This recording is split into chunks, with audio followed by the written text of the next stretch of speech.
તો નમસ્કાર મિત્રો, ફેસબુક ફેમિલી. તો આ જો આ આપણા ઝાર વાવી હતી અને આપણા ઝારની અંદર મને શું કહેવામાં આવે છે, કોટી. બરાબર, જુઓ આને કોટી કહેવામાં આવે છે. અને આ મોટું થાય એટલે ગોખરું બની જાય છે. અને ગોખરુંના જો તમે વેચવા જો ને તો બહુ પૈસા આવે છે. આખા ખેતરમાં આવી કોટી થઈ જાય છે, બહુ જબરજસ્ત.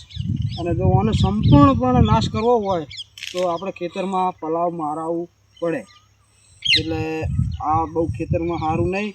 આ ઝાડને એવું વાટતા હોય એટલે ઓના કોટા બહુ મોટા થાય અને આપણને વાગે છે. એટલે ઓને સંપૂર્ણપણે નાશ કરવો પડે. જો કેટલી છે ખેતરમાં એ હું તમને બતાવવા જઈ રહ્યો છું.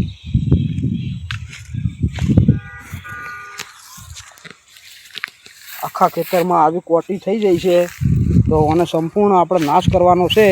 તો પલાવ મરાવવો પડશે.